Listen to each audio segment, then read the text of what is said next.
Summer, 1941. The skies over Western Europe have become a deadly chess match between the Royal Air Force and the German Luftwaffe. For 2 years, British pilots have grown accustomed to their adversary, the sleek, angular Messerschmitt Bf-109. They know its strengths, its weaknesses, its limitations. They've learned to fight it, to respect it, but not to fear it. But on this particular summer morning, something new is about to shatter that familiarity forever. The pilots who encounter it first can barely believe their eyes. This isn't the narrow-nosed Messerschmitt they've trained to fight. This is something altogether different. Something that moves like a predator through the sky, rolls faster than anything they've ever seen, and hits with the crushing force of a sledgehammer. To understand why the Focke-Wulf Fw 90 shocked the Allied world, we must first understand the state of aerial warfare in the late 1930s. Germany possessed what many considered the most advanced fighter aircraft in the world, the Messerschmitt Bf-109. The 109 was the embodiment of contemporary fighter philosophy, lightweight, streamlined, and built for high-speed dogfighting. In the early stages of the war, it had proven more than capable against the best fighters Britain and France could field. But behind that fearsome reputation lay a design philosophy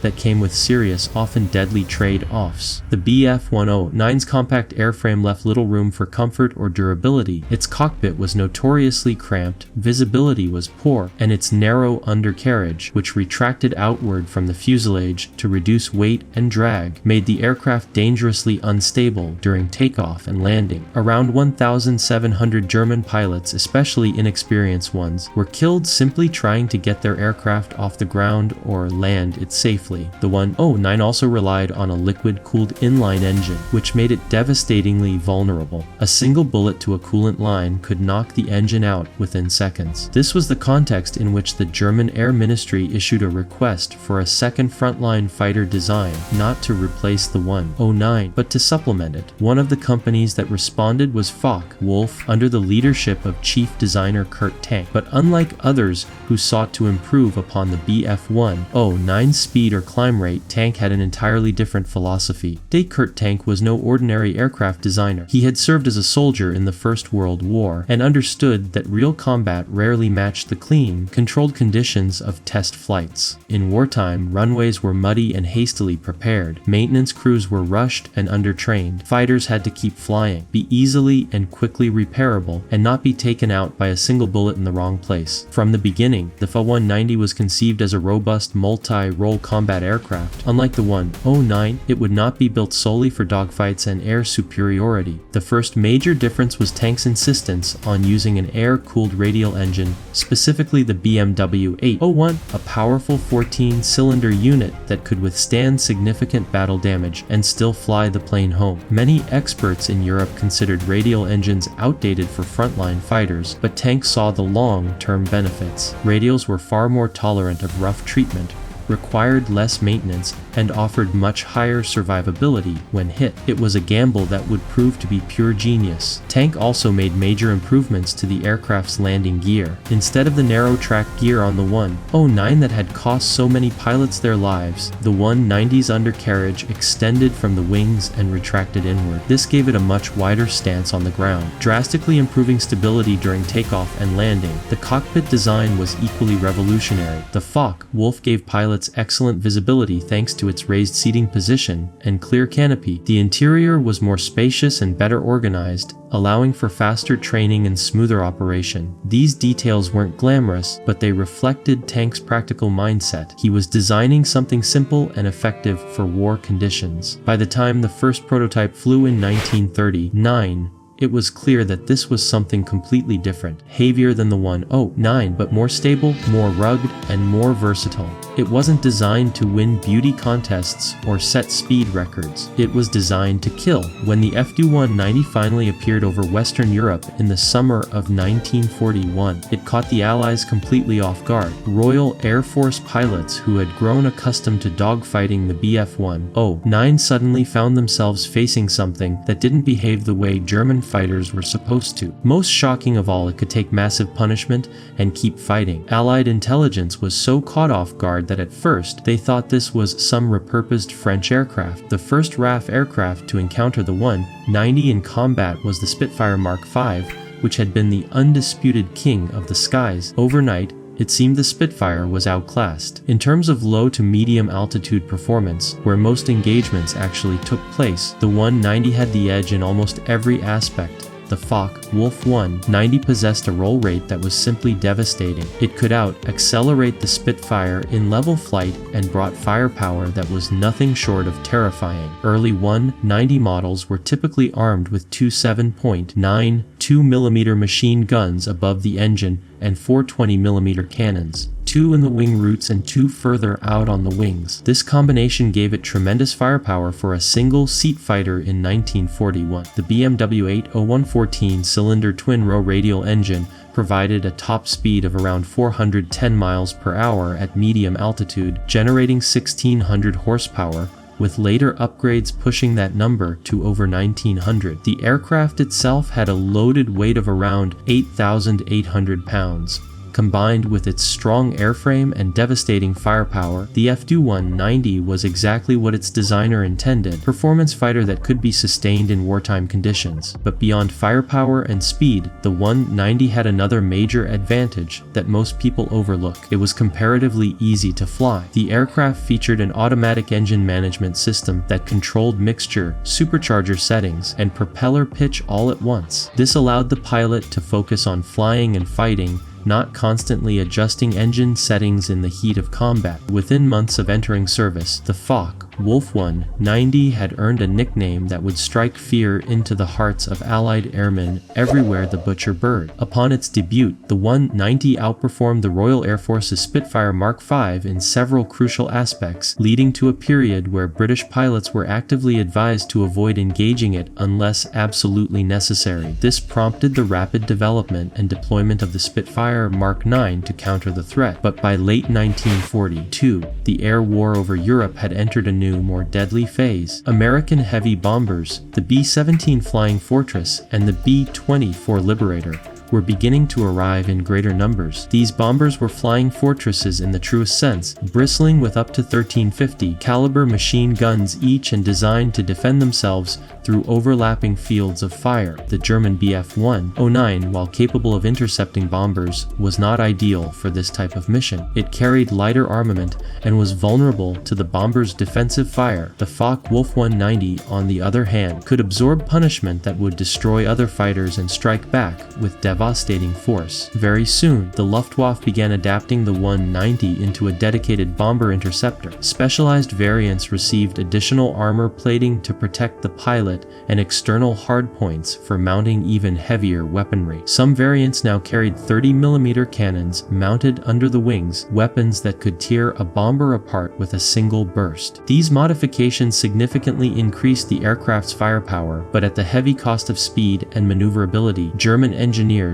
desperate to find solutions to the growing bomber threat, introduced increasingly experimental weapon systems. Starting in 1943, selected 190s were equipped with air-to-air rockets. The rockets were wildly inaccurate and created significant drag, but when fired into the middle of a bomber formation, they could cause disruption and heavy damage to multiple aircraft through fragmentation. But perhaps the most unconventional role the Fw-190 would be forced to play came under the cover of darkness. British bombers, operating by night, suffered far fewer losses than their American counterparts who bombed by day. The Luftwaffe's dedicated night fighters were few in number and required precise coordination with ground radar stations. In a desperate move, the Germans began sending single-seat 190s into the night skies with no radar, no ground control, and no support. The tactic became known as Wild Saw, Wild Boar. Their job was to patrol over German cities during bombing raids and use the light from fires, explosions, and searchlights to spot enemy bombers visually. Once they had a visual fix, they would pursue and engage, flying through flak bursts from their own anti-aircraft batteries. It was a suicide mission disguised as a tactic. Many pilots never returned, but this rule-breaking approach became a key part of Germany's night defense in 1943 and brought down a significant number of bombers. Among the most feared pilots to fly the Butcher Bird was Georg Peter Eder, one of the most effective bomber interceptors of the entire war. Eder began flying the Fw-190 in late 1942.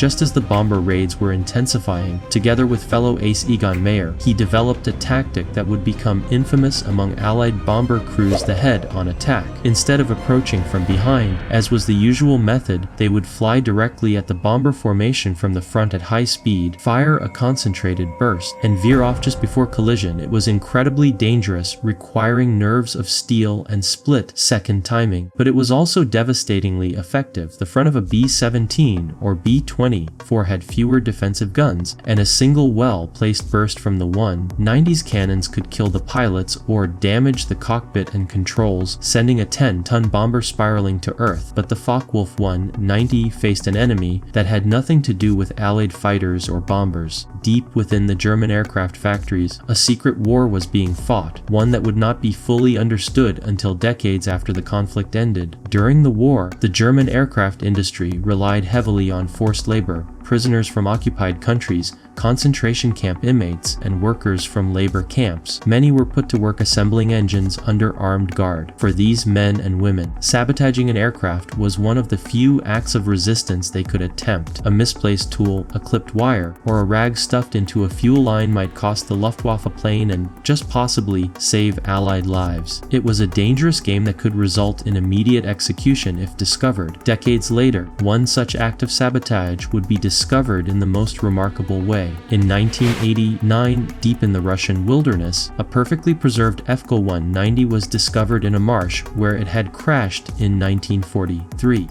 Paul Ratz had been flying his Focke-Wulf near Leningrad when his engine suddenly failed mid-flight. With no other option, he crash-landed in the soft, swampy terrain and began walking west, eventually captured by Soviet forces. The marshland had preserved the wreckage remarkably well, like a time capsule from the war. When restoration experts in the United States began disassembling the engine, they found something extraordinary. One of the fuel lines was completely blocked, not by corrosion or time, but by a rag stuffed deep inside. The cause of the crash was not mechanical failure, it was sabotage, an act of resistance that had succeeded beyond the saboteur's wildest dreams. By 1944, the balance of power in the skies was shifting dramatically. The introduction of long-range Allied escort fighters, particularly the P-51 Mustang, changed everything. These new escorts could accompany bombers deep into German territory and engage interceptors directly. The rocket-equipped 190s, already burdened by drag and reduced performance, became increasingly vulnerable.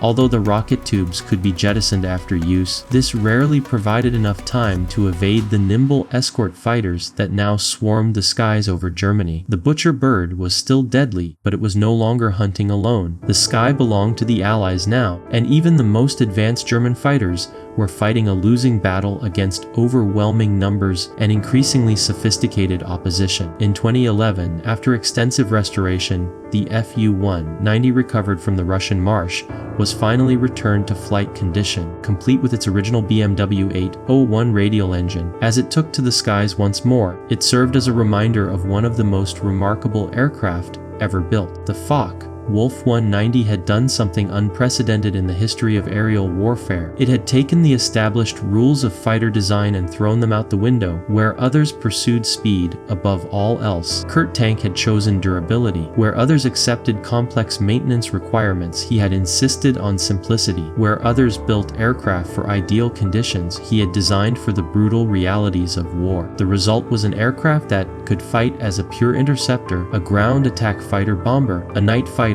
and a heavy bomber destroyer. It was equally at home on the Eastern Front's muddy airfields and the sophisticated bases of Western Europe. It could be flown by veteran aces and hastily trained recruits alike. But perhaps most importantly, the Focke-Wulf 190 had redefined what it meant to be a fighter aircraft. It proved that raw speed and climb rate weren't everything, that survivability, firepower, and versatility could be just as important. Its influence would be felt in fighter design for decades to come. The butcher bird had earned its fearsome reputation through innovation, engineering excellence, and the courage of the men who flew it. It remains one of the most respected and feared fighter aircraft in aviation history, a testament to what happens when visionary design meets the crucible of war. Today, fewer than 30 Focke-Wulf 190s remain in existence worldwide. Most are in museums, silent witnesses to one of the most intense periods in human history. But in the hearts and minds of aviation enthusiasts and historians, the Butcher bird lives on, not as a symbol of war, but as a testament to human ingenuity and the pursuit of technological excellence, even in the darkest of times.